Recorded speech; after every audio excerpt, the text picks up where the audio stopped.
Thank you, Madam Deputy Speaker. It is a pleasure to rise to contribute to this condolence motion in relation to the late Bob Hawke. The memorial service at Sydney Opera House was a remarkable event, and it was a great privilege to be able to attend it. And the array of people who were assembled there from so many walks of life was powerful evidence of Hawke's extraordinary impact on our nation. Listening to Paul Keating, to Ross Garnaut, to Bill Kelty, to Kim Beazley, to Craig Emerson, amongst others, was in some ways like attending a seminar on the 1980s economic reform process.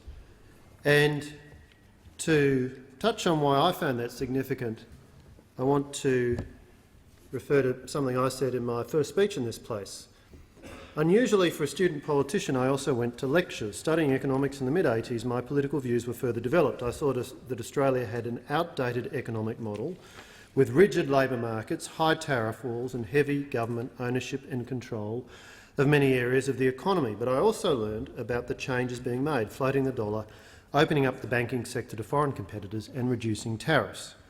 Of course, in my first speech in this place, I chose not to emphasise that those reforms were led by Bob Hawke.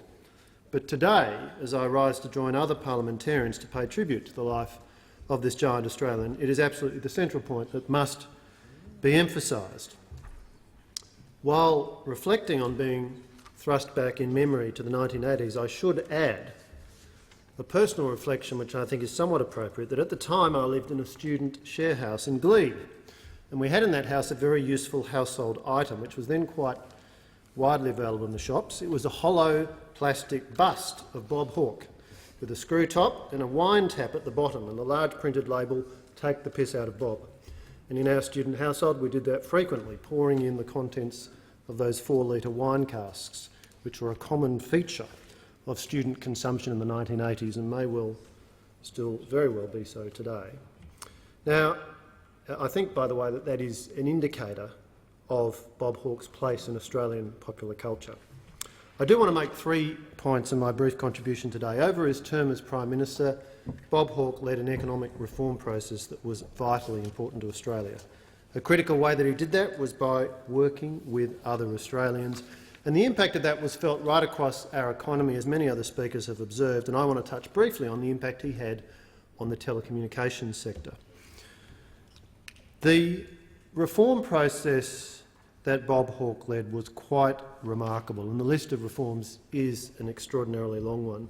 Floating the dollar, opening up the banking sector to allow the entry of foreign banks, deregulating interest rates, a range of tax reforms including the introduction of the capital gains tax, opening up a whole series of markets to competition in transport, in banking, in telecommunications and other markets.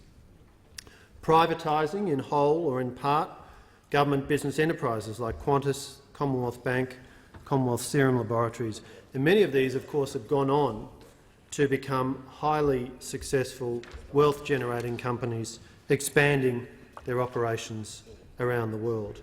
The introduction of HECS and, of course, the tariff reform and reduction process.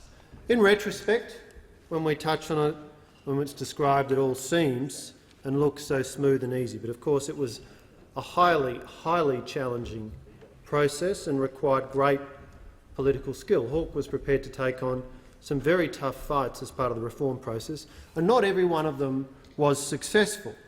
The attempted introduction of a national identity card, the Australia card, in the late 1980s, or the attempt to introduce a consumption tax as part of the 1985 tax reform process, the famous Option C, which was abandoned when Hawke got off the cart. Now, I say this not to be critical at all, but to make the observation that to achieve the extraordinary range of reforms that he did, he had to be prepared to take on a great many issues, and while he had success on many, if not most of them, he didn't have success on all of them. But he would not have achieved the success he did on those where reform was achieved had he not been prepared to take on those, including the few, where success was not achieved. Now, one of Hawke's great strengths, which he deployed to his greatest effect, I'd argue, in his time as Prime Minister, but which was a feature of his career, was his ability to work with others. Of course, he had extraordinary intellectual capacities and he had the benefit of a tertiary education of great breadth, both in Australia and internationally. His knowledge about industrial and economic policy was very deep, and at a time when tertiary education was not as common and widely available as it is today. But as well as his deep subject matter expertise, what of course he also had was enormous interpersonal skill and a great capacity to persuade others to follow the course that he advocated. Now, he came into this place with an incredibly rich set of personal connections. He'd worked for decades at the very apex of the industrial relations establishment, so he had very strong networks, not just amongst union leaders but amongst business leaders. His use of national summits as a way to build support for reforms was masterful. And I do want to acknowledge his readiness to work with political opponents to achieve policy ends.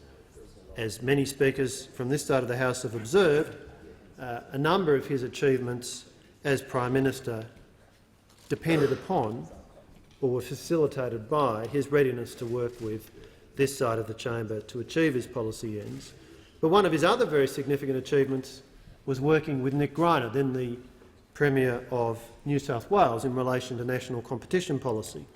Of course, one of the realities of Australian politics and policy is that if you want to achieve outcomes as a federal government, you need to be ready to work constructively with state governments. And certainly when it comes to national competition policy, that partnership between Hawke and Greiner was enormously important in achieving a series of reforms that were given effect to at both federal and state government level. Let me finally touch briefly on the impact that Hawke had on the telecommunications sector. Others have spoken about his impact on a whole range of sectors, but certainly his impact on the telecommunications sector was profound and long-lasting. I think Australians today take it for granted that we have a telecommunications industry which is vigorously competitive, where there is relentless technological innovation, as we see the mobile operators introducing 5G networks, as we see the NBN rollout of fixed broadband approaching completion. But when Hawke came to power in 1983, it was very different. There were two government-owned monopolies, Telecom Australia and OTC, and they had firm control of all aspects of telecommunication services.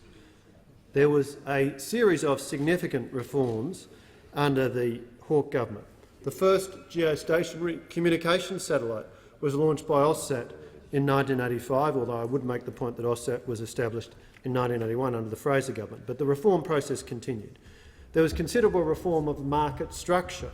There was a new Telecommunications Act passed in 1989, and this, of course, was followed with an even more significant reform unveiled in 1990, when Kim Beazley, as the then minister, brought forward a proposal to combine telecom and OTC, to issue a second fixed telecommunications licence, to issue, almost as an afterthought at the time, 3 mobile licences to use this newfangled technology called GSM, and to lay the groundwork for full deregulation of telecommunications in a few years subsequently. And indeed, after 1996, when the Howard government came to power, that deregulation process was continued with the Telecommunications Act 1997. The features of the telecommunications sector that we take for granted today, Madam Deputy Speaker, are in many ways a reflection of policy decisions taken under Bob Hawke's leadership, and that really is, I think, one of many sectors where his leadership has had profound and lasting impact. Madam Deputy Speaker, others can speak of their personal experience of Bob Hawke from a different side of politics and from a different generation. I never met him, although, like all Australians, I feel that I know him. But also, like all Australians, I have benefited from the remarkable program of economic reform which he led. I express my condolences to Bob Hawke's family, and I say thank you, Bob Hawke, for your service to Australia. I thank the Minister.